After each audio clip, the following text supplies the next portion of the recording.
Hello नमस्ते दोस्तों। दोस्तों निफ्टी अपने ऑल टाइम हाई से आज 23 अक्टूबर 2024 तक लगभग उसके ऑल टाइम हाई से 7% नीचे आया है। और पॉइंट्स में अगर बात करेंगे तो लगभग 1800 से ज्यादा पॉइंट निफ्टी नीचे आया है दोस्तों। मार्केट नीचे जा सकता है, इसके बारे में तो हम लगातार हमारे जो डेली मार्केट के वीडियोस है उसमें तो हम अपडेट कर ही रहे हैं। कल भी बताया था कि मार्केट और नीचे जा सकता है, उसके हिसाब से मार्केट में नीचे आया भी। आज मार्केट में थोड़ा सा मार्केट को सपोर्ट मिला है, क्वाइट सपोर्ट मिला है थोड़ी। जो मिड कैप स्टॉक्स है या फिर निफ्टी नेक्स्ट 50 के जो स्टॉक्स है उसमें हल्की आज बाइंग हुई है। और कुछ आईटी कंपनियों के और बैंकिंग कंपनियों के जो स्टॉक्स है उसमें थोड़ी पॉजिटिव रैली आई है 2 दिनों से। लेकिन अभी मार्केट ने जो फॉल आया है जिसको हम करेक्शन बोलते हैं वो अच्छा खासा हुआ है अभी मार्केट में करेक्शन। अभी और थोड़ा नीचे जाने की प्रोबेबिलिटी है, बहुत ज्यादा नहीं गिर सकता है। जैसे 24,000 200 एक एक्सट्रीम लेवल हो सकता है मार्केट का नीचे जाने का। निफ्टी के बारे में मैं बोल रहा हूँ 24,200 250 तक निफ्टी और नीचे जा सकता है, ऐसा बाकी के एक्सपर्ट्स भी कह रहे हैं। और हम भी जो एनालिसिस कर रहे हैं वो एनालिसिस के हिसाब से मैं आपको बता रहा हूँ। अभी क्वेश्चन ये आ रहा है कि मार्केट इतना नीचे आया है, स्टॉक्स इतने नीचे आए हैं, बहुत ज्यादा करेक्शन हो चुका है स्टॉक्स में, तो कौन से स्टॉक्स में हमें अभी बाय करना चाहिए, इन्वेस्टमेंट करना चाहिए। मार्केट में का एक ही रूल है दोस्तों, मार्केट ऊपर जाता है तो नीचे आता ही है। जब हम स्टॉक्स बहुत ऊपर जाते हैं तब हमें हमें कंफ्यूजन होता है, तब हमें डर लगता है कि ये स्टॉक बहुत ऊपर जा चुका है, अब मैं इसे खरीदूंगा तो और ऊपर जाएगा कि नहीं जाएगा, तब हम इन्वेस्टमेंट करने से डरते हैं। जब मार्केट नीचे आता है तब भी हमें और लगता है कि मार्केट नीचे जा रहा है तो अगर मैं इन्वेस्टमेंट करूंगा या फिर कोई स्टॉक्स को अगर बाय करूंगा तो और नीचे वो जा सकता है। तो बहुत कंफ्यूजन होता है। बॉटम पकड़ना मतलब नीचे की लेवल पकड़ना और ऊपर की लेवल पकड़ना, कंफ्यूजन होता है, तो एग्जैक्टली हम मैच नहीं कर पाते। और ये आपके लिए नहीं, ये ऑलमोस्ट बहुत लोगों के लिए ये कंफ्यूजन होता है। कितना भी बड़ा एक्सपर्ट रहा ना तो मार्केट का बॉटम आज तक एग्जैक्टली कोई कैच नहीं कर पाया दोस्तों। सो मार्केट के बॉटम तो हम एग्जैक्टली कैच नहीं कर पाते, लेकिन मार्केट नीचे कितना आया है उस मोमेंटम के हिसाब से, एक हिस्टोरिकल डेटा के हिसाब से हम एक बोल सकते हैं कि मार्केट में एक अच्छा खासा करेक्शन हुआ है और अभी मार्केट में थोड़ी रिकवरी आ सकती है। मैं आपको एक डेटा बताता हूँ, डेटा दिखाता हूँ। उस डेटा के हिसाब से, डेटा मतलब मैं आपको चार्ट दिखाता हूँ, तो चार्ट के हिसाब से थोड़ा मार्केट का मैं आपको एक करेक्शन का एक आइडिया बताता हूँ कि मार्केट में अभी कितना करेक्शन हुआ है और ये जो करेक्शन हुआ है ये थोड़ा प्रॉपर है क्या। मैंने निफ्टी का चार्ट अभी ओपन किया है और निफ्टी के चार्ट पे मैं भी मंथली टाइम फ्रेम अभी सेट किया है। निफ्टी के चार्ट पे मंथली टाइम फ्रेम सेट करने के बाद अभी आप देखिए कि मार्केट में, निफ्टी में यहाँ पे एक अभी ये फॉल चालू हुआ है निफ्टी में। ओके, ये फॉल आ रहा है निफ्टी में। अब ये करंट मंथ की कैंडल है जो अक्टूबर मंथ है, और ये प्रीवियस मंथ की कैंडल है, प्रीवियस मंथ की सितंबर मंथ की। अब मार्केट यहाँ पे नीचे लो बना रहा है 24,378 24,400 की लेवल मार्केट में फॉल आया है। मतलब ये अगर फॉल देखेंगे ऑल टाइम हाई से आज तक का अगर लो देखेंगे तो 1800 पॉइंट से ज्यादा मार्केट का फॉल हो चुका है। अभी आप यहाँ पे और एक फॉल देखिए दोस्तों, ये फॉल, ये फॉल देखिए और ये फॉल देखिए, ये 3 महीने का फॉल है। ये फॉल कब आया था? एक आया था 2022 में, 1/12/2022 से मार्केट में फॉल आया था। तो लगातार 2-3 महीने फॉल था।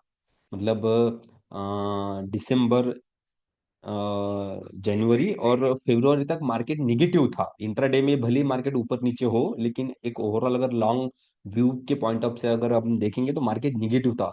और ये भी रैली थी, आप देखिए कि दिसंबर 2022 का जो हाई था मार्केट का, वो भी मैं आपको कैलकुलेट करके बताता हूँ। दिसंबर 22 का जो हाई था मार्केट का वो था 18,800, 1 मिनट, 18,887। और लो था, लो मतलब जो फॉल आया वो लगभग 3 महीने में, 3 महीने तक फॉल आया, मतलब लगातार 3 महीने मार्केट नीचे आया तो लो जो बना था 17,255, 17,255। मतलब 3 महीने में जो फॉल आया था वो था 1700 पॉइंट का।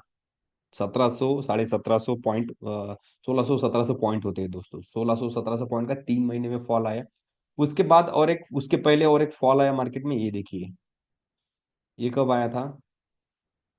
ये आया था 1/4/2022 में। इसमें आप हाई देखिए, हाई है 18,114। और लो देखिए, 3 महीने फॉल आया था। लो 1/6/2022, मतलब नीचे मार्केट कब तक आया, और लो बना था 15,183, 15,183, 2,937। मतलब अभी उसके पहले अगर देखेंगे, मतलब अभी जो फॉल चालू है इसमें मार्केट में लगभग 1,900 पॉइंट का फॉल हो चुका है। उसके पहले जो फॉल आया था ये, इसमें मार्केट लगभग 1,700 पॉइंट तक नीचे गया था। अब ये जो फॉल है, इसमें मार्केट गया था लगभग 3,000 पॉइंट तक नीचे।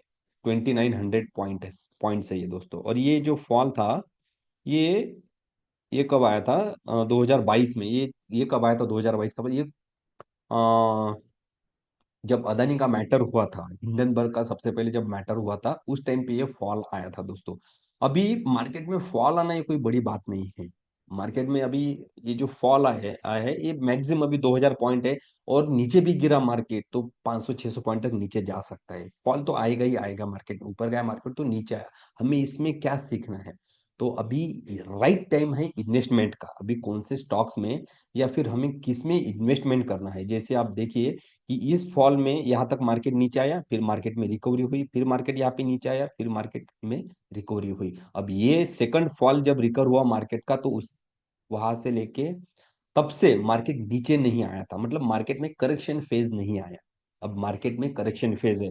और ये करेक्शन फेज ऑलमोस्ट 3 महीने बाकी। प्रीवियस हिस्टोरिकल डेटा अगर हम देखेंगे तो जो हिस्टोरिकल डेटा हमें बताता है कि करेक्शन जो पहले आया था वो लगभग 2-3 महीने में आया। 3 महीने में करेक्शन आया है 2,000 पॉइंट का, 3,000 पॉइंट का। अभी देखिए ये जो करेक्शन आया है, ये एक ही महीने में आया है। और एक महीने में करेक्शन आया है लगभग 1900 पॉइंट्स का, मतलब 7 to 8% का। तो मार्केट में भी करेक्शन अच्छा खासा हो चुका है। और बहुत ज्यादा हुआ तो मैं जैसे बोला कि 2-3% का, या फिर और एक 500-600 पॉइंट्स का करेक्शन मैक्सिमम मार्केट में हो सकता है। अभी है इन्वेस्टमेंट का टाइम। अभी हमें मार्केट में पैसा डालना है, और एक लमसम अमाउंट नहीं डालना है। इसमें भी हमें करेक्टिवली पैसा डालना है। एक करेक्टिवली बोल सकते हो तो मार्केट की भाषा में, मार्केट की लैंग्वेज में अगर बोलेंगे तो स्मार्ट मनी या फिर स्मार्ट इन्वेस्टर जैसा हमें पैसा डालना है, जिसको बोल सकते हैं हम SIP। अभी हमें कौन से स्टॉक्स में पैसा डालना है? अभी मार्केट तो ऑलरेडी रिस्की जोन में है। कुछ कुछ कंपनियां इतनी नीचे जाती है कि वो रिकवर नहीं हो पाती है कई सालों तक। अभी जो कंपनियों का जो हाल हो चुका है खराब, तो 1-2 साल तक वो कंपनियां रिकवर नहीं हो पाएगी। जिससे स्मॉल कैप्स कंपनियां हैं, स्मॉल कैप्स कंपनियों पे ज्यादा इम्पैक्ट होता है ऐसे ऐसे फॉल्स का। ओके, जो कोविड में फॉल आया था, अभी तक कुछ कंपनियां डिस्ट्रॉय हो चुकी है मार्केट से, वो बाहर निकल गई कंपनियां। ऐसे फॉल्स आते हैं तो हमें कौन सी कंपनियों में पैसा डालना चाहिए जब ऐसा फॉल मार्केट में आता है?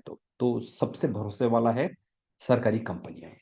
सरकारी कंपनियां हमारे लिए बेस्ट है ऐसे टाइम में पैसा डालने के लिए। तो सरकारी कंपनियों के दो स्टॉक में सजेस्ट करूंगा, और एक ETF सजेस्ट करूंगा। ETF के लिए हमेशा मैं सजेस्ट करता हूँ निफ्टी 20। निफ्टी 20 ETF में आप इन्वेस्ट कर सकते हैं SIP के हिसाब से। आप 10,000, 15,000, 20,000, जितना भी आपको, अगर मान लो आपको टोटल इन्वेस्ट आपको अगर 1 लाख करने हैं, तो आप एक बार 1 लाख मत डालिए। 10,000, 15,000 आप ऐसा अमाउंट डालिए। और हर डिप पे आप उसको बाय कीजिए। हर डिप पे बाय कीजिए, मतलब जैसे मान लो आप 20,000 ऊपर अगर आज आपने निफ्टी ETF में इन्वेस्ट किए हैं, आज मतलब कल अगर 20,000 इन्वेस्ट करते हैं, अगर निफ्टी ETF वहां से 3% नीचे जाता है तो और दूसरे 20,000 रुपये आप इन्वेस्ट कीजिए। अगर ऊपर जाता है तो उसको विड्रॉ कर लीजिए। बस इस हिसाब से SIP आप उसमें स्टार्ट कर सकते हैं। दोबारा आप उसमें इन्वेस्ट कर सकते हैं फिर उसी 20,000 को। अगर नीचे गया तो दोबारा पैसे डालिए 20,000 रुपये। ओके, ऊपर गया तो उसी पैसों को आप निकाल दीजिए। ये SIP करने का सही टाइम है निफ्टी ETF 20 में। ओके, दूसरे दो स्टॉक्स में आपको और बताता हूँ। दूसरा स्टॉक है दोस्तों मिड कैप सेक्टर पे, अच्छी कंपनी है, और उस कंपनी में लगभग उसके ऑल टाइम हाई से 50% से भी ज्यादा करेक्शन हो चुका है। 50% से भी ज्यादा, मतलब उसका ऑल टाइम हाई जो है वहां से वो स्टॉक आया है टोटल 53% नीचे। जो स्टॉक्स ने बहुत अच्छा रिटर्न दिया, बहुत ही अच्छा पैसा बना है उस स्टॉक्स ने। स्टॉक का नाम है दोस्तों कोचिन शिपयार्ड। कोचिंग शिपयार्ड का जो स्टॉक है उसके भी सपोर्ट जोन पे है। और सपोर्ट जोन उसका जो है मतलब उसका 200 DA में, डेली मूविंग एवरेज, 200 SMA या सिंपल मूविंग एवरेज या DA में हम जिसको बोल सकते हैं, वो उस प्राइस पे अभी वो पहुंचा है। मतलब 200 दिन की एवरेज प्राइस और आज की जो प्राइस है वो लगभग सेम है, हम ऐसा बोल सकते हैं। तो वो स्टॉक हमें अभी सस्ते में मिल रहा है। सस्ते में स्टॉक्स हमें मिल रहा है, उस स्टॉक में हमें एसआईपी करनी है। सो कल जो, अगर कल वो नीचे खुलता है स्टॉक, तो आप नीचे उसको बाय कर सकते हैं, और उसमें आप हर 5% डीप पे बाय कर सकते हैं। अगर मान लो आपने उसको बाय किया है, आपने इन्वेस्ट किया है 5 50, जितना भी आप इन्वेस्ट करेंगे आपकी कैपेसिटी के हिसाब से, तो जैसे स्टॉक नीचे जाता है, मान लो आपने बाय किया है 25,000 रुपए में, 25,000 रुपए के स्टॉक्स बाय किए हैं, और वो नीचे जाता है 5%, जब तक वो नीचे नहीं जाता है तब तक आप उसको, नीचे या ऊपर जाता नहीं तब तक आप उसको सेल नहीं करना है। अगर नीचे जाता है तो क्वांटिटी और ऐड करनी है, अगर ऊपर जाता है तो उसको सेल करना है। ये कोचिन शिपयार्ड के लिए मैं आपको बता रहा हूँ, उसमें 1300 की लेवल तक जाने की और प्रोबेबिलिटी है। कोचिन शिपयार्ड का मैं आपको चार्ट भी बता देता हूँ कोचिन शिपयार्ड की। अभी करंट प्राइस जो है वो है 1399, और इसको सपोर्ट मिल रहा है कोचिन शिपयार्ड के स्टॉक को डेली टाइम फ्रेम पे आपको बताता हूँ। कोचिन शिपयार्ड के स्टॉक को अभी सपोर्ट है दोस्तों 1300 की लेवल पे, यहाँ पे। ओके। ओके। सो मई महीने का जो प्राइस है उसका, यहाँ पे उसको एक सपोर्ट मिल रहा है, तो ये 1300 तक जा सकता है। अभी 1399 उसका प्राइस है। अगर यहाँ से रिकवर हुआ, ऊपर जाता है, तो अपॉर्चुनिटी है और प्रॉफिट निकालने के लिए, मतलब अभी करंट प्राइस पे बाय करके प्रॉफिट निकालने के लिए अपॉर्चुनिटी मिलेगी। अगर नीचे जाता है तो बाय इन डीप स्ट्रेटेजी हमें इसमें अप्लाई करना है, मतलब हर, और वो भी बाय इन डीप 5% पे। अगर 5% नीचे जाता है तब हमें उसमें और क्वांटिटी ऐड करनी है। और तीसरा स्टॉक में है दोस्तों सबसे अच्छा सरकारी company, state bank of India. Okay, सब डूबेगा लेकिन स्टेट बैंक ऑफ इंडिया कभी डूबेगा नहीं। ओके, ऐसे में स्टेट बैंक ऑफ इंडिया बहुत ही सही ऑप्शन है इन्वेस्टमेंट करने के लिए दोस्तों। सो प्राइवेट कंपनियों के जो भी रिजल्ट्स आने हैं वो तो आएंगे आएंगे, अच्छे बुरे जैसे भी आने हैं, लेकिन जब भी मार्केट में करेक्शन होता है तो एसबीआई के स्टॉक को कभी भूलना नहीं। सो एसबीआई के स्टॉक को आप करंट प्राइस पे बाय कर सकते हैं।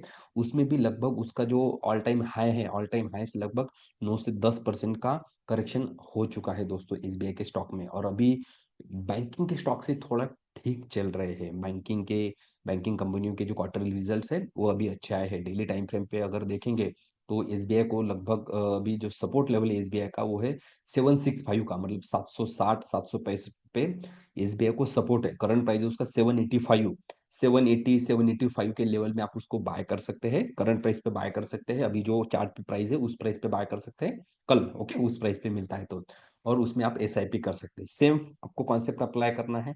आप जो भी अमाउंट इन्वेस्ट करेंगे उसको आप 5% के हिसाब से आप उसको विड्रॉ करेंगे। मतलब 20,000 रुपये अगर आपने इन्वेस्ट किया एसबीआई में, तो 5% अगर नीचे जाता है तो और उसमें क्वांटिटी ऐड करनी है, 5% अगर ऊपर जाता है तो उसको सेल करना है।